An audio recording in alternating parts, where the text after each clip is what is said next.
Hello അസ്സലാമു അലൈക്കും welcome back.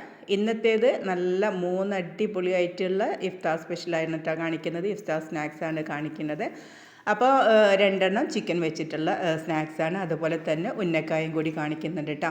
അപ്പോൾ ഇതെന്താണെന്ന് വെച്ചാൽ നമ്മളിത് ഫ്രീസ് ചെയ്ത് വെക്കുന്നത് എങ്ങനെയെന്നും കൂടി ഇതിൽ കാണിക്കുന്നുണ്ട്. അപ്പോൾ റമദാൻ്റെ മുന്നൊക്കെ ഈ ഒരു രീതിയിൽ ഉണ്ടാക്കിയിട്ട് നല്ലൊരു എയർ ടൈറ്റ് ആയിട്ടുള്ള കണ്ടെയ്നറിലോ അല്ലെങ്കിൽ ഒരു സിപ്ലോക്ക് കവറിലോ ഇട്ടിട്ട് ഫ്രീസറിൽ വെക്കുകയാണെന്നുണ്ടെങ്കിൽ നോമ്പ് തുറക്കുന്നതിൻ്റെ കുറച്ച് മുന്നേ എടുത്തിട്ട് ഫ്രൈ ആക്കി എടുത്താൽ മതിയാവും കേട്ടോ. നമ്മൾ നോമ്പ് തുറക്കുന്നതിൻ്റെ ഒരു അരമണിക്കൂറൊക്കെ മുന്നേ ഫ്രീസറിൻ്റെ എടുത്ത് വെക്കുകയാണെന്നുണ്ടെങ്കിൽ നമുക്ക് ആ ഒരു സമയത്ത് പെട്ടെന്ന് തന്നെ എന്താ പറയുക ഫ്രൈ ആക്കി എടുക്കാനായിട്ട് പറ്റും. അപ്പോൾ എന്താണെന്ന് പറയുക വെച്ചാൽ റമദാനിലൊക്കെ എല്ലാവരുടെ വീട്ടിലും ഈ ഒരു രീതിയിലുള്ള സ്നാക്സൊക്കെ എന്തായാലും വേണ്ടി വരുന്നൊരു കാര്യമാണ്. ഫ്രൂട്ട്സും ജ്യൂസൊക്കെ ഉണ്ടെങ്കിലും കൂടിയിട്ട് അതിൻ്റെ കൂടെ നമ്മൾ ഈ ഒരു സ്നാക്സും ഉണ്ടാക്കുന്നതാണ്. അപ്പോൾ അതുകൊണ്ട് തന്നെ ഇത് നേരത്തെ തന്നെ റെഡിയാക്കി വെക്കുകയാണെന്നുണ്ടെങ്കിൽ എളുപ്പമായിരിക്കും കേട്ടോ കാര്യങ്ങളൊക്കെ. അപ്പോൾ നമുക്കിത് എങ്ങനെയാണ് ഉണ്ടാക്കണമെന്ന് കണ്ടിട്ട് വരാം. അപ്പോൾ ആദ്യം തന്നെ ഞാനിതാ 1 കിലോ പഴം എടുത്തിട്ടുണ്ട് കേട്ടോ. നമ്മുടെ നേന്ത്രപ്പഴം ഉണ്ടല്ലോ. അപ്പോൾ ഉന്നക്കായ ഉണ്ടാക്കാൻ വേണ്ടിയിട്ട് നമ്മൾ ഒരുപാട് പഴുത്ത പഴം എടുക്കാനായിട്ട് നിൽക്കരുത്. ഒരു പകുതി പഴുപ്പേ ആവാൻ പാടുള്ളൂ കേട്ടോ. ഒരുപാട് പഴുത്ത് പോയാലും നമുക്ക് ഉന്നക്കായ ഷേപ്പാക്കി എടുക്കാനായിട്ട് പറ്റില്ല. അപ്പോൾ അതൊന്ന് ശ്രദ്ധിച്ചാൽ മതിയാവും പഴം വാങ്ങുന്ന സമയത്ത് കേട്ടോ. ഇനി നമുക്കിതൊന്ന് പുഴുങ്ങിയെടുക്കണം. ഒന്നുകിൽ നമുക്ക് എന്താ പറയുക ഇഡ്ഡലീൻ്റെ ചെമ്പിൽ വെച്ചിട്ട് ആവി കയറ്റിയിട്ട് എടുക്കാം. അല്ലാന്നുണ്ടെങ്കിൽ നിങ്ങൾ വെള്ളത്തിലിട്ട് പുഴുങ്ങുകയാണെന്നുണ്ടെങ്കിൽ അങ്ങനെയും ചെയ്തെടുക്കാം കേട്ടോ. അപ്പോൾ ഞാൻ എന്താണെന്ന് വെച്ചാൽ ഇപ്പോൾ ഇതാ ഇഡ്ഡലി പാത്രത്തിൻ്റെ മുകളിലേക്ക് വെച്ച് കൊടുക്കുക, ആവി ഒന്ന് കയറ്റിയെടുക്കാൻ വേണ്ടിയിട്ട്. ഏകദേശം ഒരു 10-15 മിനിറ്റ് ഒക്കെ ആകുമ്പോഴത്തേക്കും ഇതൊന്ന് അടച്ച് വെച്ചാൽ നമുക്ക് ഈ പഴം ഒന്ന് റെഡിയായി കിട്ടും. അപ്പോൾ അതുവരെ ഒന്ന് വെയിറ്റ് ചെയ്യാം. അപ്പോൾ ഇതാ ഒരു 15 മിനിറ്റിന് ശേഷം നല്ല പോലെ തന്നെ വെന്ത് വന്നിട്ടുണ്ട് കേട്ടോ. പഴമൊക്കെ നല്ല രീതിയിൽ തന്നെ ആയി വന്നിട്ടുണ്ട്. ഒരുപാട് നേരിട്ടിട്ട് കുക്ക് ചെയ്യാനായിട്ട് നിൽക്കരുത് കേട്ടോ. അതൊന്ന് ശ്രദ്ധിക്കുക. പിന്നെ ഉന്നക്കായൻ്റെ റെസിപ്പിയൊക്കെ നിങ്ങൾക്ക് എല്ലാവർക്കും അറിയുന്നതായിരിക്കും. അതുകൊണ്ട് തന്നെ ഒരുപാട് ഡീറ്റെയിൽ ആയിട്ട് പറയേണ്ട കാര്യമൊന്നും ഇല്ലയെന്നറിയാം. എന്നാലും കാണിക്കുന്ന സമയത്തൊന്ന് പറയാമെന്ന് മാത്രമേ ഉള്ളൂ കേട്ടോ. ഇനിയിപ്പോൾ ഇതാ ഞാൻ ഈ ഒരു പഴം വേറൊരു പ്ലേറ്റിലേക്ക് മാറ്റിയിട്ട് ഒന്ന് തണുക്കാനായിട്ട് വെക്കുന്നുണ്ട്. പ്രത്യേകമായിട്ട് ശ്രദ്ധിക്കേണ്ട കാര്യം, നിങ്ങൾ മുഴുവനായിട്ടും തണുത്തിട്ട് നല്ല പോലെ കൂളാക്കി എടുക്കാനായിട്ട് നിൽക്കരുത്. ഒരു പകുതി ചൂടോട് കൂടിയിട്ട് വേണം ഈ ഒരു രീതിയിൽ തോലൊക്കെ ഒന്ന് കളഞ്ഞെടുക്കാൻ വേണ്ടിയിട്ട്. അതായത് നമുക്ക് കൈ വെച്ച് കുഴക്കാൻ പറ്റുന്ന ആ ഒരു ചൂട് ഈ ഒരു ഉന്നക്കായ്ക്ക് എടുക്കുന്ന സമയത്ത്, കുഴക്കുന്ന സമയത്ത് വേണം കേട്ടോ. അപ്പോൾ ഇതാ ഞാൻ പഴം ഒക്കെ നല്ല രീതിയിൽ കുറച്ചൊന്ന് ചൂടാറി വന്നതിന് ശേഷം ഇതുപോലെ നടുവൊന്ന് കട്ട് ചെയ്തിട്ടെടുത്തിട്ടുണ്ട്. ഇനി അതിൻ്റെ നടുഭാഗത്തുള്ള ഈ ഒരു ബ്ലാക്ക് പോർഷനിൽ അതൊന്ന് ഒഴിവാക്കണം കേട്ടോ. നമ്മൾ ഉന്നക്കായ ഉണ്ടാക്കിയെടുക്കുമ്പോൾ ഈ ഒരു കാര്യം ശ്രദ്ധിക്കുക. അപ്പോൾ ഇതാ ഞാനിത് അതുപോലെ തന്നെ ചെയ്തെടുക്കുന്നുണ്ട്. അതിനുശേഷം ഇത് നമുക്ക് നല്ല പോലെ ഒന്ന് പേസ്റ്റ് ആക്കിയിട്ട് എടുക്കണം കേട്ടോ. അപ്പോൾ ഇതാ ഞാൻ നേരത്തെ പറഞ്ഞ കാര്യം നിങ്ങൾ മറക്കരുത്. ചെറിയ ചൂടോട് കൂടി വേണം ഈ ഒരു രീതിയിൽ ഉടച്ചെടുക്കാൻ വേണ്ടിയിട്ട്. ഈ ഒരു രീതിയിൽ ഉടച്ചതിന് ശേഷം കൈ വെച്ചിട്ട് നന്നായിട്ടൊന്ന് നിങ്ങൾ നല്ല രീതിയിൽ തന്നെ, മിക്സിയിലൊന്നും ഇടേണ്ട ആവശ്യമില്ല കേട്ടോ. നല്ല രീതിയിൽ തന്നെ ഒന്ന് കുഴച്ചെടുക്കണം. നമ്മൾ മാവൊക്കെ കുഴച്ച പോലെ തന്നെ കിട്ടും കേട്ടോ. പഴത്തിൻ്റെ വേവും അതുപോലെ തന്നെ നമ്മൾ കുഴച്ചെടുക്കുന്നതൊക്കെ പെർഫെക്റ്റ് ആയിട്ടുണ്ടെങ്കിൽ ഈ ഒരു രീതിയിൽ പഴം കിട്ടും കേട്ടോ. ഈ ഒരു രീതിയിലാണ് നമുക്ക് ഉന്നക്കായ ഉണ്ടാക്കാനായിട്ട് വേണ്ടത്. അപ്പോൾ അതൊന്നവിടെ മാറ്റി വെക്കാം. ഇനി നമുക്കിതിലേക്ക് വേണ്ട ഫില്ലിംഗ് ഒന്ന് റെഡിയാക്കി എടുക്കണം. അപ്പോൾ ഇതാ ഉന്നക്കായുടെ ഫില്ലിംഗ് ഉണ്ടാക്കാൻ വേണ്ടിയിട്ട് ഞാനിപ്പോൾ ചേർത്ത് കൊടുക്കുന്നത് ബട്ടറാണ് കേട്ടോ. ബട്ടറും അതുപോലെ തന്നെ അതൊന്ന് കരിയാതിരിക്കാൻ വേണ്ടിയിട്ട് കുറച്ച് ഓയിലും കൂടി ഒഴിച്ച് കൊടുക്കുന്നുണ്ട്. നിങ്ങൾക്ക് നെയ്യ് ചേർത്ത് കൊടുത്താലും മതിയാകും കേട്ടോ. കൂടുതൽ ടേസ്റ്റ് ഉണ്ടാവുക നെയ്യ് ചേർക്കുന്ന സമയത്താണ്. ഇനി അതൊന്ന് ചൂടായി വന്നതിന് ശേഷം കുറച്ച് കാഷ്യൂ നട്ട്സ് ചേർത്തിട്ട് അതൊന്ന് ഗോൾഡൻ കളർ ആവുന്നത് വരെ ഒന്ന് മൂപ്പിച്ചെടുക്കുകയാണ്. അപ്പോൾ നമ്മൾ ചേർത്ത കാഷ്യൂ നട്ട്സ് ഒന്ന് കളറൊന്ന് മാറി വരുന്ന സമയത്ത് ഇതിലേക്ക് കിസ്മിസും കൂടി ചേർത്ത് കൊടുക്കാം കേട്ടോ. അതിൻ്റെ അളവൊക്കെ നിങ്ങളുടെ ഇഷ്ടം പോലെ ചേർത്ത് കൊടുക്കാം. ഇനി ഇതിലേക്ക് ഞാനൊരു വലിയ തേങ്ങയുടെ പകുതി ചിരവിയതും കൂടി ചേർത്ത് കൊടുക്കുന്നുണ്ട് കേട്ടോ. ഇത്രയും മതിയാകും കേട്ടോ. 1 കിലോ പഴത്തിലേക്ക് അതൊരു കണക്കായിട്ടുള്ള ഒരു മെഷർമെൻറ്റ് തന്നെയാണ്. ഒരുപാട് തേങ്ങ വേണ്ട കേട്ടോ. 1 കിലോ പഴം എന്ന് പറയുമ്പം അതിലേക്ക് ആവശ്യമായിട്ടുള്ള ഫില്ലിങ്ങാണ് ഞാൻ ഈ കാണിക്കുന്നത്. ഇനി ഇതിലേക്ക് മധുരത്തിന് ആവശ്യമായിട്ടുള്ള പഞ്ചസാര ചേർത്ത് കൊടുക്കാം. ഒരു 1/4 കപ്പ് പഞ്ചസാരയാണ് കേട്ടോ എടുത്തിട്ടുള്ളത്. ഞാൻ എടുത്തിട്ടുള്ളത് 1/2 കപ്പാണ്. അതിൻ്റെ പകുതിയാണ് കേട്ടോ ചേർത്തിട്ടുള്ളത്. അപ്പം ഇത് കറക്റ്റായിട്ടുള്ള മധുരമാണ്. ഇനി ഇത് ഒരുപാട് അങ്ങോട്ട് മെൽറ്റ് ആവാൻ വേണ്ടിയിട്ട് നിൽക്കരുത്. ഇത് ഈ ഒരു രീതിയിൽ ചൂടാക്കി എടുക്കുക. അതിന് ശേഷം ഉണ്ടല്ലോ നമുക്ക് ഈ ഒരു സെൻറ്ററിൽ ഇതുപോലെ ഒന്ന് ആക്കി കൊടുത്തതിന് ശേഷം ഇതിലേക്ക് നമുക്കൊരു മുട്ട കൂടി ചേർത്ത് കൊടുക്കാം കേട്ടോ. അപ്പോൾ ചിലരൊക്കെ ഈ ഒരു ഉന്നക്കായ്ക്ക് ഫുള്ളായിട്ട് മുട്ടൻ്റെ ഫില്ലിങ് വെച്ചിട്ട് ചെയ്തെടുക്കാറുണ്ട് കേട്ടോ. അല്ലെങ്കിൽ നമുക്ക് തേങ്ങ മാത്രം വെച്ചിട്ടും ചെയ്തെടുക്കാം. അതൊക്കെ ഓരോരുത്തരുടെ ഇഷ്ടം പോലെ ചെയ്യാം. ഇനിയിപ്പോൾ അതാ ഈ ഒരു മുട്ട ഒന്ന് നല്ല പോലെ വേവിച്ചതിന് ശേഷം നമുക്ക് ഈ ഒരു തേങ്ങയുടെ മിക്സിലേക്ക് നന്നായിട്ടൊന്ന് കമ്പൈനാക്കി കൊടുക്കുന്നുണ്ട് ഞാൻ. ഇനി നല്ലപോലെ ഒന്ന് മിക്സ് ആക്കിയതിന് ശേഷം ഇതിലേക്ക് ഫ്ലേവറിന് വേണ്ടിയിട്ട് കുറച്ച് ഏലക്കായൻ്റെ പൗഡറും കൂടി ഒന്ന് ചേർത്ത് കൊടുക്കാം. ഇനി ഏലക്കായൻ്റെ പൗഡറും കൂടി ചേർത്തിട്ട് ഒന്ന് മിക്സ് ആക്കി കഴിഞ്ഞാൽ പിന്നെ നമ്മുടെ ഫില്ലിങ് ഇവിടെ റെഡി ആയിട്ടുണ്ടാവും കേട്ടോ. ഇനി പിന്നെ ഒരുപാട് നേരം ഇട്ടിട്ട് നമ്മൾ എന്താ പറയുക കളറൊക്കെ ഒന്ന് മാറ്റിയെടുക്കേണ്ട ആവശ്യമൊന്നുമില്ല. ഇപ്പോൾ ദാ ഞാൻ സ്റ്റൗ ഓഫ് ആക്കിയിട്ടുണ്ട്. ഇനി ഇത് ചൂടാറാൻ വേണ്ടിയിട്ടൊന്ന് വെയിറ്റ് ചെയ്യാം. ഇനിയിപ്പോൾ ഇതാ നമ്മൾ കയ്യിലേക്ക് കുറച്ച് വെളിച്ചെണ്ണ ആക്കി കൊടുത്തിട്ടുണ്ട്. വെളിച്ചെണ്ണ ഓയിലോ എന്ത് വേണമെങ്കിലും ആക്കി കൊടുക്കാം. കയ്യിലൊട്ടാതിരിക്കാൻ വേണ്ടിയിട്ടാണ് കേട്ടോ. അപ്പോൾ ഉന്നക്കായ ഉണ്ടാക്കുന്നതൊക്കെ എല്ലാവർക്കും അറിയുന്ന കാര്യം തന്നെയാണ്. അതുകൊണ്ട് ഞാൻ ഒരുപാട് ഡീറ്റെയിൽ ആയിട്ടൊന്നും കാണിക്കുന്നില്ല. അപ്പോൾ ഈ ഒരു രീതിയിൽ ഒരു ബോളാക്കി എടുത്തതിന് ശേഷം 2 കയ്യിലിട്ടും ഈ ഒരു രീതിയിൽ ഒന്ന് ഉരുട്ടിയെടുക്കുക. അതിനുശേഷം സെൻറ്ററിൽ ഇതുപോലെ വെച്ചിട്ട് നമ്മൾ ആ ഫില്ലിംഗ് ഒന്ന് വെച്ച് കൊടുക്കുകയാണ് ചെയ്യണത്. ഒരുപാട് ഫില്ലിങ് വെച്ച് കൊടുക്കരുത് കേട്ടോ. നമ്മൾ ഈ ഒരു ഷേപ്പാക്കി എടുക്കുന്ന സമയത്ത് പൊട്ടിപ്പോകും. അതൊന്ന് ശ്രദ്ധിച്ചാൽ മതിയാകും. ഇനി ഇതാ ഈ ഒരു 2 ഭാഗത്തും കൂടി ഇതുപോലെ പ്രസ്സാക്കിയിട്ട് നല്ല പോലെ കൈ വെച്ചിട്ട് 2 ഭാഗം മുന്നേക്കായുടെ ഷേപ്പൊക്കെ എല്ലാവർക്കും അറിയണതല്ലേ. അപ്പോൾ ആ ഒരു രീതിയിലാക്കിയെടുക്കുക. അപ്പോൾ അത് ഞാൻ റെഡിയാക്കി എടുത്തിട്ടുണ്ട് കേട്ടോ. ഇനി ബാക്കിയുള്ളതും ഇതേപോലെ തന്നെ ചെയ്തെടുക്കാം. അപ്പോൾ ഇതാ ഞാൻ മുഴുവനായിട്ടും ഉന്നക്കായൊക്കെ റെഡിയാക്കി എടുത്തിട്ടുണ്ട്. ഇനി നമുക്കിതെങ്ങനെ ഫ്രീസ് ചെയ്ത് വെക്കണമെന്ന് കാണാം കേട്ടോ. ഇപ്പോൾ ഇതാ ഞാൻ നല്ലൊരു എയർ ടൈറ്റ് ആയിട്ടുള്ളൊരു കണ്ടെയ്നറാണ് എടുത്തിട്ടുള്ളത്. പ്ലാസ്റ്റിക്കിൻ്റെ നല്ല ക്വാളിറ്റിയുള്ള പ്ലാസ്റ്റിക്കാണ് കേട്ടോ. അപ്പോൾ അതിലാണ് ഞാൻ ഇത് ഫ്രീസ് ചെയ്ത് വെക്കാനായിട്ട് പോണത്. ഇനി ഇതിലേക്ക് ഇതാ ഈ ഒരു രീതിയിൽ വെച്ച് കൊടുക്കാം. ഇനി നമ്മൾ ഒരു ലെയർ വെച്ച് കൊടുത്തതിന് ശേഷം അതിൻ്റെ മുകളിലേക്ക് ഒരു ബട്ടർ പേപ്പറോ അല്ലെങ്കിൽ ഒരു ടിഷ്യൂ പേപ്പറോ ഏതെങ്കിലും ഒന്ന് വെച്ച് കൊടുക്കുക. തമ്മിൽ ഒട്ടി പിടിക്കാതിരിക്കാൻ വേണ്ടിയിട്ടാണ് കേട്ടോ ഇങ്ങനെ ചെയ്യുന്നത്. ഇനി ബാക്കിയുള്ളതും ഇതിൻ്റെ മുകളിലേക്ക് വെച്ചിട്ട് ഈ ഒരു രീതിയിൽ തന്നെ ഒന്ന് അടുക്കി വെച്ചിട്ട് നമുക്ക് നല്ല പോലെ ഇതിൻ്റെ എന്താ പറയുക അടപ്പ് വെച്ചിട്ട് നന്നായിട്ടൊന്ന് ക്ലോസ് ചെയ്തിട്ട് വേണം ഫ്രീസറിൽ സൂക്ഷിക്കാൻ വേണ്ടിയിട്ട്. ആ ഒരു കാര്യം നിങ്ങളൊന്ന് ശ്രദ്ധിച്ചാൽ മതിയാകും കേട്ടോ. ഇനിയിപ്പോൾ ഇതാ ഇത് ഞാൻ അടച്ച് വെക്കുന്നുണ്ട്. ഈ ഒരു രീതിയിൽ വെക്കുകയാണെന്നുണ്ട് ഏകദേശം ഒരു 12 ദിവസം അല്ലെങ്കിൽ ഒരു 15 ദിവസം വരെയൊക്കെ നമുക്ക് എടുക്കാനായിട്ട് പറ്റും കേട്ടോ. അപ്പോൾ ഇതുപോലെ തന്നെ ഫ്രീസറിൽ വെക്കുക. ഇനി നമുക്കിതൊന്ന് ഫ്രൈ ആക്കി എടുക്കണം. എങ്ങനെയൊന്ന് കണ്ടിട്ട് വരാം കേട്ടോ. അപ്പോൾ ഇതാ ഞാനൊരു പാനിലേക്ക് കുറച്ചധികം തന്നെ ഓയിൽ ഒഴിച്ച് കൊടുക്കുന്നുണ്ട്. ഓയിലാണോ വെളിച്ചെണ്ണയാണോ എന്നൊക്കെ ഉള്ളത് നിങ്ങളിഷ്ടം പോലെ ചെയ്തെടുക്കുക കേട്ടോ. ഇനി നല്ലോണം ചൂടായതിന് ശേഷം ഒരു മീഡിയം ഫ്ലെയിമിലിട്ടിട്ട് നമുക്ക് ഉന്നക്കായ് മുഴുവനായിട്ടും ഫ്രൈ ചെയ്തെടുക്കാം. ഉന്നക്കായ് ഫ്രൈ ആക്കുന്നതൊക്കെ നിങ്ങൾക്ക് എല്ലാവർക്കും അറിയാം. ഗോൾഡൻ കളറാവുന്നത് വരെ ഒന്ന് തിരിച്ചും മറിച്ചിട്ടിട്ടൊന്ന് വേവിച്ചെടുത്താൽ മതിയാകും. അപ്പോൾ ഇതാ ഞാൻ ഇട്ട് കൊടുത്തിട്ടുണ്ട്. അപ്പോൾ ഒന്ന് തിരിച്ചു കൊടുക്കണം കേട്ടോ. ഒരു ഭാഗം ആയിക്കഴിഞ്ഞാൽ പിന്നെ ഒന്ന് തിരിച്ച് മറിച്ചിട്ടിട്ട് നല്ല പോലെ ഒന്ന് ആക്കിയെടുത്താൽ നമ്മുടെ ഉന്നക്കായ് ഇവിടെ റെഡി ആയിട്ടുണ്ടാകും. അപ്പം നിങ്ങളുണ്ടല്ലോ ഈ ഒരു രീതിയിലൊക്കെ റമദാൻ്റെ മുന്നായിട്ട്, അതായത് നമുക്ക് നോമ്പ് തുടങ്ങുന്നതിൻ്റെ തലേ ദിവസമൊക്കെ ഈ ഒരു രീതിയിൽ ചെയ്തു വെക്കുകയാണെന്നെങ്കിൽ ഒരു 10-12 ദിവസത്തേക്കൊക്കെ നമുക്ക് പിന്നെ ഈ ഒരു കാര്യത്തിൻ്റെ ഈ ഒരു എന്താ പറയുക സ്നാക്സിൻ്റെ കാര്യത്തിൽ ഒരു ടെൻഷൻ അടിക്കേണ്ട ആവശ്യമില്ല. നമുക്ക് പത്തിരിയോ അതുപോലെ കറിയോ എന്തൊക്കെയൊക്കെ ഉണ്ടാക്കണമെന്ന് വെച്ചാൽ അത് കഴിഞ്ഞതിന് ശേഷം ഇതെന്താ പറയുക ജസ്റ്റ് ഒന്ന് ഫ്രൈ ആക്കി എടുക്കാനല്ലേ ഉണ്ടാവുള്ളൂ. അപ്പോൾ ഒരുപാട് നമുക്കെല്ലാവർക്കും അറിയാം നോമ്പാകുമ്പോൾ ഉച്ചൻ്റെ ശേഷം നല്ല ക്ഷീണമായിരിക്കും. അപ്പോൾ എന്താ ഈ ഒരു രീതിയിൽ ഉണ്ടെന്നുണ്ടെങ്കിൽ നമുക്ക് നല്ലൊരു മനസ്സമാധാനമാണ് കേട്ടോ. ഇങ്ങനെയൊക്കെ ഉണ്ടെന്നുണ്ടെങ്കിൽ പെട്ടെന്ന് ഫ്രൈ ആക്കി എടുക്കാമല്ലോ എന്നുള്ളത്. ചിലരൊക്കെ നോമ്പ് തുറക്കുന്ന സമയത്ത് തന്നെ കഴിക്കും, ചിലരത് കഴിഞ്ഞിട്ട് കിടക്കാൻ നേരമായിരിക്കും. അപ്പോൾ അങ്ങനെയുള്ളവർക്കൊക്കെ ആ ഒരു സമയത്ത് ഫ്രൈ ആക്കിയാൽ മതി. അപ്പോൾ നല്ല ടേസ്റ്റി ആയിട്ടുള്ള ഉന്നക്കായാണ് കേട്ടോ. എല്ലാവർക്കും ഒന്ന് ട്രൈ ചെയ്ത് നോക്കാം. ഫ്ലോപ്പ് ആവില്ല കേട്ടോ, ഞാൻ ഗ്യാരണ്ടി പറയാണ്. നല്ല അടിപൊളി ടേസ്റ്റാണ്.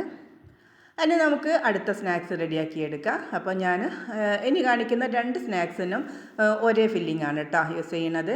നമ്മൾ ചിക്കൻ വെച്ചിട്ടാണ് ഈ ഒരു സ്നാക്സ് റെഡിയാക്കി എടുക്കുന്നത്. അപ്പോൾ ഞാനിത് ആദ്യം തന്നെ പാനിലേക്ക് കുറച്ച് ഓയിൽ ഒഴിച്ച് കൊടുത്തിട്ടുണ്ട്. അതിലേക്ക് ഒരു 1/4 ടീസ്പൂണോളം ചെറിയ ജീരകം ഉണ്ടല്ലോ അതാണ് കേട്ടോ ചേർത്ത് കൊടുത്തിട്ടുണ്ടായിരുന്നത്. ഇനി ഇതിലേക്ക് 2 ഉള്ളി, അതായത് സവാള ഉണ്ടല്ലോ അത് ചേർത്ത് കൊടുക്കാം. ഇനിയിപ്പോൾ ഇതാ ഒരു ഏകദേശം ഒരു 100 ഗ്രാമോളം, അതായത് ഒരു 2 ക്യാരറ്റ് എടുത്തിട്ടുണ്ട് ചെറുതായി കട്ട് ചെയ്തത്. അതുപോലെ തന്നെ കുറച്ച് ബീൻസും കൂടി എടുത്തിട്ടുണ്ട് കേട്ടോ. നിങ്ങളുടെ കയ്യിൽ ക്യാപ്സിക്കം ഉണ്ടെന്നുണ്ടെങ്കിൽ അതും കൂടി ചേർത്ത് കൊടുക്കാം. പക്ഷേ ക്യാപ്സിക്കം ചേർക്കുമ്പോൾ നിങ്ങൾ ഈ ഒരു സമയത്ത് ചേർത്ത് കൊടുക്കരുത് കേട്ടോ. ഇത് കുറച്ചൊരു വേവുള്ള കാര്യമായതിനെ കൊണ്ട് കുറച്ച് നേരത്തെ നമ്മൾ ഫസ്റ്റ് ചേർത്ത് കൊടുക്കുമല്ലോ, അതൊക്കെ എല്ലാവർക്കും അറിയണതല്ലേ. അപ്പോൾ ഇതൊന്ന് നല്ലോണം ഒന്ന് വാട്ടിയെടുത്തതിന് ശേഷം ഞാൻ ഇതിലേക്ക് ഇഞ്ചി, വെളുത്തുള്ളി, പച്ചമുളക് പേസ്റ്റ് 2 ടീസ്പൂണും കൂടി ചേർത്ത് കൊടുക്കുകയാണ്. നമ്മളുണ്ടല്ലോ എരിവിന് വേണ്ടിയിട്ട് ഇനി ഇതിലേക്ക് കുരുമുളക് പൊടി മാത്രമേ ചേർക്കുന്നുള്ളൂ, മുളക് പൊടിയൊന്നും ചേർക്കുന്നില്ല. അതുകൊണ്ട് തന്നെ നിങ്ങൾ ഇഞ്ചി വെളുത്തുള്ളിയുടെ പേസ്റ്റ് ഉണ്ടാക്കുമ്പോൾ അതിൻ്റെ കൂടുതൽ പച്ചമുളകും കൂടി ഒന്ന് പേസ്റ്റാക്കി എടുക്കുക കേട്ടോ. ഒന്ന് ക്രഷ് ചെയ്തെടുത്താൽ മതിയാകും. ഇനി ഇതിലേക്ക് ഇതാ ഒരു 1/4 ടീസ്പൂണോളം മഞ്ഞൾപ്പൊടി ചേർത്ത് കൊടുക്കുകയാണ്. ഒരുപാട് മഞ്ഞൾപ്പൊടി ചേർത്ത് കൊടുക്കരുത്. അപ്പോൾ എന്തല്ലോ നമ്മുടെ ഫില്ലിങ്ങിൻ്റെ കളറ് മൊത്തത്തിൽ മാറിപ്പോകും. അപ്പോൾ ഈ ഒരു രീതിയിൽ ചേർത്ത് കൊടുത്താൽ മതി കേട്ടോ. ഇനി ഇതിലേക്ക് ഇതാ ഞാൻ ഏകദേശം ഒരു 200 ഗ്രാമോളം ചിക്കൻ എടുത്തിട്ടുണ്ട്. ഏകദേശം ഒരു 200 മുതൽ 250 ഗ്രാം വരെ ഉണ്ടാവും കേട്ടോ. ഞാൻ ഉപ്പും മഞ്ഞൾപ്പൊടിയും മാത്രം ഇട്ടിട്ട് വേവിച്ചിട്ട് ഒന്ന് മിക്സിയിലിട്ടിട്ടൊന്ന് ക്രഷ് ചെയ്തെടുത്തിട്ടുള്ളതാണ്. ഇനി നിങ്ങൾക്ക് ഇതിന് പകരമായിട്ട് ഇത് ചിക്കൻ ഫ്രൈ ചെയ്തതിന് ശേഷം മിക്സിയിലിട്ട് ക്രഷ് ചെയ്തെടുക്കുകയാണെന്നുണ്ടെങ്കിലും മതിയാകും കേട്ടോ. അപ്പോഴും നല്ല ടേസ്റ്റ് തന്നെയാണ്. ഇനി ഇതിലേക്ക് ഇതാ ഞാനൊരു 1/2 ടീസ്പൂണോളം കുരുമുളകിൻ്റെ പൊടിയും കൂടി ചേർത്ത് കൊടുക്കുകയാണ്. ഇനി ഇതിലേക്ക് മെയിനായിട്ട് ഞാൻ ചേർത്ത് കൊടുക്കുന്ന ഒരു കാര്യമാണ് ഏകദേശം ഒരു 1/4 ടീസ്പൂണോളം ഗരം മസാല പൗഡറാണ്. അതും കൂടി ചേർത്ത് കൊടുക്കാം. ഇത് നിങ്ങൾ എന്തായാലും ചേർത്ത് കൊടുക്കണം കേട്ടോ. നമ്മുടെ മസാലയ്ക്ക് നല്ല അടിപൊളി ടേസ്റ്റ് കിട്ടാൻ വേണ്ടിയിട്ടാണ് നമ്മളിത് ചേർത്ത് കൊടുക്കുന്നത്. ഇനി ഇതിലേക്ക് ഞാനൊരു 2 ടീസ്പൂണോളം ടൊമാറ്റോ കെച്ചപ്പും കൂടി ചേർത്ത് കൊടുക്കുകയാണ്. അതും കൂടി ചേർത്തിട്ട് നന്നായിട്ടൊന്ന് മിക്സ് ആക്കിയിട്ട് എടുക്കാം. അതിന് ശേഷം ഒരു വലിയ നാരങ്ങയുടെ പകുതി നീരും കൂടി ഞാനിതിലേക്ക് ചേർത്ത് കൊടുക്കുന്നുണ്ട്. അപ്പോൾ നിങ്ങൾ കുരു കളയാനായിട്ട് പ്രത്യേകം ശ്രദ്ധിക്കുക. കുരു ഇതിൽ പെട്ടുപോവുകയാണെന്നുണ്ടെങ്കിൽ നിങ്ങൾക്കറിയാം കയ്പ്പ് ടേസ്റ്റ് ഉണ്ടാകും. ഇനി ഇതിലേക്ക് ആവശ്യത്തിനുള്ള ഉപ്പും കൂടി ചേർത്ത് കൊടുക്കാം. അപ്പോൾ പ്രത്യേകമായിട്ട് ശ്രദ്ധിക്കുക, നമ്മൾ ചിക്കൻ വേവിച്ചപ്പം ഉപ്പിട്ടിട്ടാണ് വേവിച്ചത്. മസാലയ്ക്കുള്ള ഉപ്പ് മാത്രം ഇട്ട് കൊടുത്താൽ മതി, ഒരുപാട് ഉപ്പ് ചേർക്കരുത്. ഇനിയിപ്പോൾ അതിലേക്ക് ഞാനൊരു വലിയ സൈസിലുള്ള ഉരുളക്കിഴങ്ങ് എടുത്തിട്ട് നല്ല പോലെ പുഴുങ്ങിയിട്ട് ഉടച്ചെടുത്തിട്ടുള്ളതാണ് കേട്ടോ. അതും കൂടി ചേർത്ത് കൊടുക്കുകയാണ്. ഇനിയിപ്പോൾ ഈ ഒരു മസാലയ്ക്ക് ഈ ഒരു കിഴങ്ങ് മുഴുവനായിട്ട് ഒന്ന് മിക്സ് ആക്കി എടുക്കുന്നുണ്ട്. അതും കൂടി ചേർത്ത് കൊടുക്കാം. അപ്പോൾ ഈ ഒരു ഉരുളക്കിഴങ്ങിനും ഒക്കെ കൂടിയുള്ള ഉപ്പ് നമ്മൾ ചേർത്ത് കൊടുക്കണം കേട്ടോ. അപ്പോൾ നിങ്ങൾ ഉപ്പിൻ്റെ കാര്യത്തിൽ പ്രത്യേകം ശ്രദ്ധിക്കണം, കാരണം കൂടിപ്പോയാൽ പിന്നെ നമുക്കൊന്നും ചെയ്യാൻ പറ്റില്ല. അപ്പോൾ നമ്മുടെ ഫില്ലിങ് റെഡി ആയിട്ടുണ്ട്. ഇനി അവസാനമായിട്ട് ഞാൻ കുറച്ച് നല്ലോണം തന്നെ മല്ലിയില ചേർത്ത് കൊടുക്കുകയാണ്. മല്ലിയിലയുടെ ടേസ്റ്റ് ഇഷ്ടമുള്ളവർക്ക് നമ്മുടെ ഇഷ്ടത്തിനനുസരിച്ച് ചേർത്ത് കൊടുക്കുക കേട്ടോ. എപ്പോഴും കൂടുതൽ ടേസ്റ്റ് ഉണ്ടാവും മല്ലിയില ചേർക്കുകയാണെന്നുണ്ടെങ്കിൽ. ഇനിയിപ്പോൾ ഞാൻ സ്റ്റവ് ഓഫ് ആക്കിയിട്ടുണ്ട്. ഇനി ഇതൊന്ന് തണുക്കാനായിട്ടൊന്ന് വെയിറ്റ് ചെയ്യാം. അപ്പോൾ ഇത് ഫില്ലിങ് നല്ലോണം തണുത്ത് വന്നിട്ടുണ്ട്. ഇനി ഞാൻ കൈ വെച്ചിട്ടൊന്ന് നല്ലപോലെ നമ്മൾ ചേർത്ത് കൊടുത്തിട്ടുള്ള ഉരുളക്കിഴങ്ങൊക്കെ ഒന്ന് മിക്സാക്കി എടുക്കുകയാണ്. ഇനി ഇതിലേക്ക് തണുത്തതിന് ശേഷം ഏകദേശം ഒരു 3 ടേബിൾ സ്പൂണോളം മയണൈസാണ് കേട്ടോ ഞാൻ ചേർത്ത് കൊടുക്കുന്നത്. ഞാൻ വീട്ടിലുണ്ടാക്കിയിട്ടുള്ള മയണൈസ് തന്നെയാണ് ചേർക്കുന്നത്. നിങ്ങൾ കടയിൽ നിന്ന് വാങ്ങിക്കുകയാണെന്നുണ്ടെങ്കിൽ അത് ചേർത്ത് കൊടുത്താലും മതിയാവും. ഒരുപാട് ചേർക്കരുത് കേട്ടോ. ഒരുപാട് നമ്മുടെ ബാറ്റർ ലൂസായി പോവാതിരിക്കാൻ വേണ്ടിയിട്ട് പ്രത്യേകം ശ്രദ്ധിക്കുക. അപ്പോൾ ഈ ഒരു രീതിയിലാണ് നമ്മുടെ ഫില്ലിങ് വേണ്ടത്. ഇനി നമുക്ക് നമ്മുടെ സ്നാക്സ് റെഡിയാക്കി എടുക്കാം. നമ്മൾ ഉണ്ടാക്കി വെച്ചിട്ടുള്ള ഫില്ലിങ് എടുത്തിട്ടുണ്ട്. ഇനി നമുക്കിതിലേക്ക് മെയിനായിട്ട് വേണ്ടത് സമൂസ ഷീറ്റാണ്, അതും എടുത്ത് വെച്ചിട്ടുണ്ട്. ഇനി ഇതിലേക്ക് നമ്മൾ സ്നാക്സ് ഒന്ന് ഒട്ടിച്ചെടുക്കാൻ വേണ്ടിയിട്ട് കുറച്ച് മൈദ ഒന്ന് വെള്ളത്തിലൊന്ന് കലക്കിയെടുത്തതാണ് കേട്ടോ. ഒരു നുള്ളുപ്പും കൂടി ഇട്ടിട്ട് അതും കൂടി എടുത്ത് വെച്ചിട്ടുണ്ട്. ഇനി ഇതിലേക്ക് വേണ്ടത് സേമിയാണ്. സേമിയ കൈ വെച്ചിട്ടൊന്ന് പൊടിച്ചെടുക്കാനായിട്ട് ശ്രദ്ധിക്കുക കേട്ടോ. ഇനി അതും കൂടി ചെയ്തതിന് ശേഷം നമുക്ക് സ്നാക്സ് ഉണ്ടാക്കാനായിട്ട് തുടങ്ങാം. ഇനിയിപ്പോൾ ഞാനിതാ ഒരു ഷീറ്റ് സമൂസ എടുക്കുന്നുണ്ട്. അതിന് ശേഷം നമ്മൾ നേരത്തെ റെഡിയാക്കി വെച്ചിട്ടുണ്ടായിരുന്ന ഫില്ലിങ്ങില്ലേ, ആ ഒരു ഫില്ലിങ് കൈ വെച്ചിട്ട് തന്നെ ഈ ഒരു രീതിയിൽ ഒന്ന് ഉരുട്ടിയതിന് ശേഷം ഈ ഒരു രീതിയിൽ വെച്ച് കൊടുക്കട്ടെ. ഞാൻ പറയുന്നതിലേറെ നിങ്ങൾക്ക് കാണുമ്പോഴേക്കും മനസ്സിലാവുന്നുണ്ടാവുക. എന്നിട്ട് ഇതുപോലെ ഒന്ന് റോൾ ചെയ്ത് കൊടുക്കുക. നല്ല പോലെ ടൈറ്റാക്കിയിട്ട് തന്നെ റോൾ ചെയ്ത് കൊടുക്കണം കേട്ടോ. അല്ലാന്ന് വെച്ചാൽ ഫില്ലിങ് അതിൻ്റെ സൈഡിൽ കൂടിയൊക്കെ ഒന്ന് പോരാനുള്ള ചാൻസ് ഉണ്ട്. ഇനി നമ്മളിത് നേരത്തെ റെഡിയാക്കി വെച്ചിട്ടുണ്ടായിരുന്ന ആ ഒരു ബാറ്ററില്ലേ, മൈദയുടെ ബാറ്ററി, അത് ഈ ഒരു രീതിയിലൊന്ന് പിന്നെ തേച്ച് കൊടുക്കുക. എന്നിട്ട് ഇതൊന്ന് ഒട്ടി കിട്ടാൻ വേണ്ടിയിട്ടാണ് ഈ ഒരു രീതിയിൽ ഒന്ന് റോൾ ചെയ്തെടുക്കുക. ഇനിയിപ്പോൾ ഉണ്ടല്ലോ, നമുക്ക് 2 സൈഡിലും ഫില്ലിങ് കുറവാണെന്നുണ്ടെങ്കിൽ ഈ ഒരു സമയത്ത് ഇത്തിരി കൂടി വെച്ചിട്ട് അത് ഫുള്ളായിട്ടൊന്ന് കവറാക്കി എടുക്കണം കേട്ടോ. അപ്പോൾ നമുക്കിത് കാണുമ്പോൾ ഉണ്ടല്ലോ ഒരു സിഗരറ്റിൻ്റെ ഒരു ലുക്കൊക്കെ ഉണ്ടാവും കേട്ടോ. കാണുമ്പോൾ നല്ല ഭംഗിയാണ് കാണാൻ വേണ്ടിയിട്ട്. അപ്പോൾ ഞാനിതാ ഈ ഒരു 2 ഭാഗത്തും ഫുള്ളായിട്ടും ഫില്ലിങ് വെച്ച് കൊടുത്തിട്ടുണ്ട്. ഇനി നമ്മളിതാ നേരത്തെ റെഡിയാക്കി വെച്ചിട്ടുണ്ടായിരുന്ന മൈദയുടെ പേസ്റ്റ് ഇല്ലേ, അത് ഈ ഒരു രീതിയിൽ മുകളിൽ അപ്ലൈ ചെയ്ത് കൊടുക്കാം. അതിന് ശേഷം നമ്മൾ എടുത്ത് വെച്ചിട്ടുള്ള സേമിയയിൽ മുക്കിയെടുക്കുക കേട്ടോ. ഈ ഒരു രീതി 2 ഭാഗത്തും ഈ ഒരു രീതിയിൽ തന്നെ ചെയ്തെടുക്കാനായിട്ട് ശ്രദ്ധിക്കുക കേട്ടോ. അതുകൊണ്ട് തന്നെ മൈദയുടെ ബാറ്റർ കുറച്ച് തിക്കായിട്ടുള്ള തന്നെ എടുക്കാനായിട്ട് ശ്രദ്ധിക്കണേ. അല്ലാന്ന് വെച്ചാൽ ഇതെന്താ വെച്ചാൽ ഇങ്ങനെ ഒലിച്ചിറങ്ങാനായിട്ട് ചാൻസ് ഉണ്ട്. അപ്പോൾ കുറച്ചൊന്ന് ടൈറ്റായിട്ടുള്ള ബാറ്റർ തന്നെ ഉണ്ടാക്കിയെടുക്കുക. അപ്പോൾ ഇതാ ഞാൻ മുഴുവനായിട്ടും ഉണ്ടാക്കിയെടുത്തിട്ടുണ്ട്. നല്ല ഭംഗിയാണ് കേട്ടോ കാണാൻ വേണ്ടിയിട്ട്, കഴിക്കാനും നല്ല ടേസ്റ്റ് തന്നെയാണ്. അപ്പോൾ ഇതാ ഞാൻ ഫുള്ളായിട്ട് ഉണ്ടാക്കിയെടുത്തിട്ടുണ്ട്. ഇനിയിപ്പോൾ ഇത് നമ്മൾ നേരത്തെ ചെയ്തതുപോലെ തന്നെ ഫ്രീസറിൽ സ്റ്റോർ ചെയ്യുന്നത് എങ്ങനെയെന്ന് കാണിക്കാം. ഞാനിതാ ഈ ഒരു ബോക്സിലേക്കാണ് കേട്ടോ വെച്ച് കൊടുക്കുന്നത്.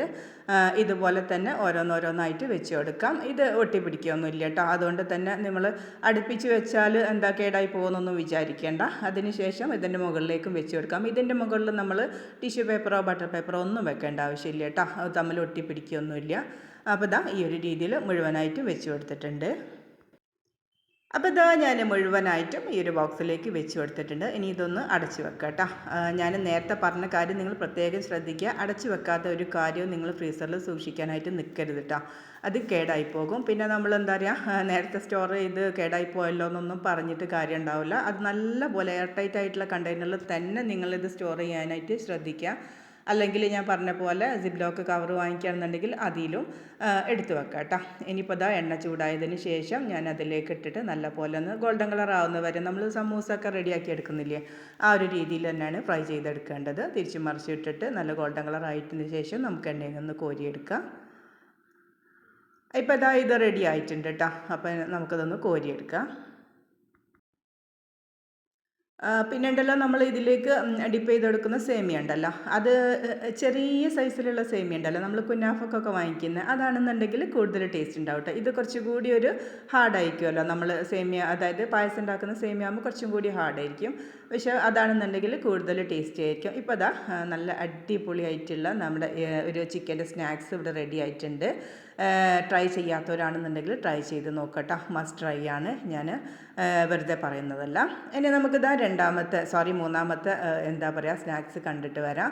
അതിന് വേണ്ടിയിട്ട് ഞാനിതാ സമൂസയുടെ ഷീറ്റ് എടുത്തിട്ടുണ്ട്. അതൊന്ന് ഒട്ടിച്ചെടുക്കാൻ വേണ്ടിയിട്ട് മൈദയുടെ ബാറ്റർ എടുത്തിട്ടുണ്ട്. പിന്നെ നമ്മൾ നേരത്തെ റെഡിയാക്കി വെച്ചിട്ടുണ്ടായിരുന്ന പകുതി ഫില്ലിങ്ങും കൂടി ഇവിടെ എടുത്ത് വെച്ചിട്ടുണ്ട് കേട്ടോ.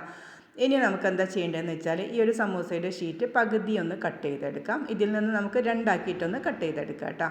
ഇത് കട്ട് ചെയ്ത് എടുത്തതിന് ശേഷം നമുക്ക് ഈ ഒരു രീതിയിൽ ഞാൻ കാണിക്കുന്ന രീതിയിൽ നിങ്ങളൊന്ന് മടക്കിയെടുക്കുക. അതായത് നമ്മൾ കടലൊക്കെ വാങ്ങിക്കുന്ന സമയത്ത് കോണാക്കി എടുക്കുമല്ലോ പേപ്പറൊക്കെ, ആ ഒരു രീതിയിലാണ് കേട്ടോ ഇതൊന്ന് മടക്കിയെടുക്കേണ്ടത്. അതിന് ശേഷം ഈ ഒരു സൈഡ് ഇതുപോലെ മടക്കിയതിന് ശേഷം ഈ ഒരു സൈഡിൽ നമുക്ക് മൈദയുടെ പേസ്റ്റ് വെച്ചിട്ട് ഒന്ന് ഒട്ടിച്ചു കൊടുക്കാം കേട്ടോ. അത് ഒരുപാട് എന്താ പറയുക ഒരുപാട് തിക്കാവണ്ട, ഇതൊന്ന് ഒട്ടിപ്പിടിക്കാൻ വേണ്ടിയിട്ടുള്ള രീതിയിൽ മാത്രം മതി. ഇപ്പോൾ അതാ ഇത് നല്ല രീതിയിലൊരു കോണാക്കിയിട്ട് വന്നിട്ടുണ്ട്, നിങ്ങൾക്ക് കാണുമ്പോൾ തന്നെ മനസ്സിലാവുന്നുണ്ടാവുമല്ലോ. അതായത് ഇതിൽ ഫില്ലിങ്സ് പുറത്ത് പോവാത്ത രീതിയിൽ നല്ല ടൈറ്റാക്കി തന്നെ നിങ്ങളൊന്ന് ഒട്ടിച്ചു കൊടുക്കുക കേട്ടോ. അതിന് ശേഷം ഇതാ നമ്മൾ ഫില്ലിങ് വെച്ച് കൊടുക്കുന്നുണ്ട്. നല്ല ടൈറ്റാക്കിയിട്ട് തന്നെ വെച്ച് കൊടുക്കുക കേട്ടോ ഫില്ലിങ്സൊക്കെ. അല്ലാന്ന് വെച്ചാൽ എന്താണെന്ന് വെച്ചാൽ നമ്മൾ ഫ്രൈ ചെയ്യുന്ന സമയത്ത് ഓയിലൊക്കെ ഇതിൻ്റെ ഉള്ളിലേക്ക് ഇറങ്ങിപ്പോകും. അപ്പോൾ അതൊന്ന് നല്ല ടൈറ്റാക്കിയിട്ടൊന്ന് ഫില്ലിങ് വെച്ച് കൊടുക്കാനായിട്ട് ശ്രദ്ധിക്കുക. അപ്പോൾ ഇതാ ഇത് ഞാൻ റെഡിയാക്കി വെച്ചിട്ടുണ്ട്. ഇനി ബാക്കിയുള്ളതും ഇതേ രീതിയിൽ തന്നെ നമുക്ക് ചെയ്തെടുക്കാം കേട്ടോ. അപ്പോൾ ഞാൻ മുഴുവനായിട്ട് ചെയ്തെടുത്തിട്ടുണ്ട്. ഇനി നമ്മൾ നേരത്തെ ഉണ്ടാക്കിയിട്ടുള്ള ആ ഒരു ബാറ്ററിലേക്ക് കുറച്ചുകൂടി മൈദ ചേർത്തിട്ട് ഒന്നുകൂടി ഒന്ന് ടൈറ്റാക്കി എടുത്തിട്ടുണ്ട്. അതിനുശേഷം ഞാൻ ഇതൊന്ന് ഡിപ്പ് ചെയ്യാൻ വേണ്ടിയിട്ട് നേരത്തെ ചെയ്ത പോലെ തന്നെ സേമിയാണ് എടുത്തിട്ടുള്ളത്. ഇനി ഇതാ നമ്മൾ റെഡിയാക്കി വെച്ചിട്ടുള്ള ഈ ഒരു കോണിൻ്റെ മുകളിലേക്ക് നമ്മുടെ മൈദയുടെ ബാറ്റർ ഒന്ന് ആക്കി കൊടുക്കുകയാണ്. അപ്പോൾ കുറച്ചും കൂടി തിക്കായിട്ടുള്ള ബാറ്റർ വേണമെന്ന് പറഞ്ഞ ഇതാണ്. നമ്മൾ ലൂസ് ആവുകയാണെന്നുണ്ടെങ്കിൽ ഇത് മൊത്തത്തിൽ ഒലിച്ചു പോകും കേട്ടോ. അപ്പോൾ ഇനി ഈ ഒരു മുകളിലേക്ക് ഈ ഒരു എന്താ പറയുക ഒരു സേമിയ വെച്ച് കൊടുക്കുകയാണ്. ഇത് കാണുമ്പോൾ ഉണ്ടല്ലോ നമുക്ക് കോൺ ഐസ്ക്രീമിൻ്റെ ഒക്കെ ഒരു ലുക്കില്ലേ, നല്ല ഭംഗിയാണ് കേട്ടോ കാണാൻ. നമ്മളെ വീട്ടിലൊക്കെ കുട്ടികളൊക്കെ ഉണ്ടെന്നുണ്ടെങ്കിൽ അവർക്ക് ചെയ്തെടുക്കാനൊക്കെ ഭയങ്കര ഇൻട്രസ്റ്റ് ആയിരിക്കും. കാണാനും ഭംഗിയാണ്, കഴിക്കാനും നല്ല അടിപൊളിയാണ് കേട്ടോ. അപ്പോൾ ഈ ഒരു രീതിയിൽ ബാക്കിയുള്ളത് മുഴുവനായിട്ട് നമുക്ക് ചെയ്തെടുക്കാം. അപ്പോൾ ഇതാ ഈ ഒരു രീതിയിൽ നിങ്ങൾ ഫ്രീസ് ചെയ്ത് വെക്കാനായിട്ട് സ്നാക്സ് ഉണ്ടാക്കുകയാണെന്നുണ്ടെങ്കിൽ റമദാൻ്റെ തലേന്നായിട്ട് ഉണ്ടാക്കി വെക്കട്ടെ. തലേന്ന് മീൻസ് അതിൻ്റെ എന്താ പറയുക തുടങ്ങുന്നതിൻ്റെ മുന്നത്തെ ദിവസം നിങ്ങൾ ഉണ്ടാക്കി വെച്ചാൽ മതിയാകും. ഫ്രീസ് ചെയ്ത് വെക്കുകയാണെന്നുണ്ടെങ്കിൽ അങ്ങനെയാണെന്നുണ്ടെങ്കിൽ 2 ആഴ്ചത്തേക്കൊക്കെ നമുക്ക് ഈ ഒരു കാര്യത്തിൽ ടെൻഷൻ അടിക്കേണ്ട ആവശ്യമില്ല. അപ്പോൾ ഇതാ ഞാനത് മുഴുവനായിട്ടും റെഡിയാക്കി എടുത്തിട്ടുണ്ട്. അപ്പോൾ ഞാനിതിപ്പോൾ എന്താ പറയുക റമദാനിലേക്ക് വേണ്ടിയിട്ട് ഉണ്ടാക്കുന്ന ഒന്നല്ല കേട്ടോ, ഞാൻ ജസ്റ്റ് ഒന്ന് കാണിക്കാൻ വേണ്ടിയിട്ട് ഉണ്ടാക്കിയെന്ന് മാത്രമേ ഉള്ളൂ. ഇനി ഇതെങ്ങനെയാണ് സ്റ്റോർ ചെയ്യുന്നതെന്ന് കൂടി കാണിക്കാം. അപ്പോൾ ഇതാ ഞാൻ ഇതുപോലത്തെ ഒരു ബോക്സിലേക്കാണ് കേട്ടോ വെച്ച് കൊടുക്കുന്നത്. ഈ ഒരു രീതിയിൽ വെച്ച് കൊടുക്കുകയാണെന്നുണ്ടെങ്കിൽ 5 വരെയൊക്കെ പോകും എൻ്റെ ബോക്സിൽ. നിങ്ങൾ എടുക്കുന്ന ബോക്സിനനുസരിച്ചിട്ടാണ്. ഇനിയിപ്പോൾ ഇതാ ഒരു ബട്ടർ പേപ്പർ വെച്ച് കൊടുത്തിട്ടുണ്ട്. ഇനി അതിൻ്റെ മുകളിലേക്കും കൂടി വെച്ച് കൊടുക്കുകയാണ്. ഇനി ഇതിനെ നമുക്കൊന്ന് അടച്ച് വെച്ചിട്ട് ഇത് ഫ്രീസറിലേക്ക് വെച്ചാലും മതിയാകും കേട്ടോ. ഇനിയിപ്പോൾ ഇത് എങ്ങനെയാണ് ഫ്രൈ ആക്കണമെന്നൊന്നും കൂടി കാണിക്കുക. ഞാനിതാ ഓയിൽ ചൂടാക്കാൻ വേണ്ടിയിട്ട് വെച്ചിട്ടുണ്ടായിന്. ഇനി ഇതിലേക്ക് ചൂടായതിന് ശേഷം ഓയിൽ നല്ലോണം ചൂടായതിന് ശേഷം പിന്നെ നമ്മൾ ഇതിട്ട് കൊടുക്കുന്ന സമയത്ത് മീഡിയം ഫ്ലെയിമിൽ ഇട്ട് കൊടുക്കുക കേട്ടോ. അതാണ് സമയത്താണ് ഉള്ളൊക്കെ ഒന്ന് വെന്ത് കിട്ടുള്ളൂ. അല്ലാന്ന് വെച്ചാൽ പെട്ടെന്ന് അത് കരിഞ്ഞു പോകും. അപ്പോൾ അതൊന്ന് ശ്രദ്ധിച്ചാൽ മതിയാകും. ഇനി ഇതാ നമ്മൾ സമൂസ ചെയ്തെടുക്കുന്നത് പോലെ തന്നെ തിരിച്ചും മറിച്ചൊക്കെ ഇട്ടിട്ടൊന്ന് വേവിച്ചെടുക്കുക. ഈ ഒരു ഫില്ലിങ് ഇളകി പോരുക അങ്ങനെ ഒന്നും ചെയ്യില്ല കേട്ടോ. നിങ്ങൾ ഫ്രീസറിൽ വെച്ചിട്ട് എടുക്കുന്ന സമയത്താണെന്നുണ്ടെങ്കിൽ ഒട്ടും എന്താ പറയുക എണ്ണ ഉടുക്കി അങ്ങനെ ഒന്നും ചെയ്യില്ല. അങ്ങനത്തെ ഒരു ടെൻഷനൊന്നും വേണ്ട. നല്ല അടിപൊളിയായിട്ടുള്ള സ്നാക്സ് ഇവിടെ റെഡി ആയിട്ടുണ്ട്. അതുപോലെ തന്നെ ബാക്കിയുള്ളതൊക്കെ നമുക്ക് ചെയ്തെടുക്കാം.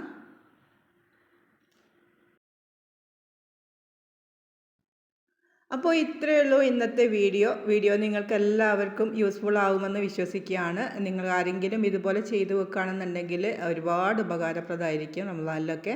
അപ്പോൾ ചെയ്യുകയാണെന്നുണ്ടെങ്കിൽ നിങ്ങളൊക്കെ ഒന്ന് ചെയ്ത് വെക്കാം കേട്ടോ. ഈ ഒരു 3 സ്നാക്സും നിങ്ങൾക്ക് ഇഷ്ടപ്പെട്ടിട്ടുണ്ടാവുമെന്ന് വിശ്വസിക്കുകയാണ്. ഇഷ്ടമായിക്കണമെന്നുണ്ടെങ്കിൽ വീഡിയോ ഒന്ന് ലൈക്ക് ചെയ്യാനും ഷെയർ ചെയ്യാനും സബ്സ്ക്രൈബ് ചെയ്യാനൊന്നും മറക്കരുത് കേട്ടോ. അതുപോലെ തന്നെ എൻ്റെ വീഡിയോ ആരെങ്കിലും ആദ്യമായിട്ട് കാണുന്നവരാണെന്നുണ്ടെങ്കിൽ ഒന്ന് സബ്സ്ക്രൈബ് ചെയ്തിട്ട് സപ്പോർട്ടും കൂടി ചെയ്യാം. അപ്പോൾ ഇൻഷാ അല്ലാഹ് അടുത്ത് തന്നെ നല്ല അടിപൊളി റെസിപ്പി വീഡിയോ ആയിട്ട് വരാം. അതുവരേക്കും എല്ലാവർക്കും അസ്സലാമു അലൈക്കും.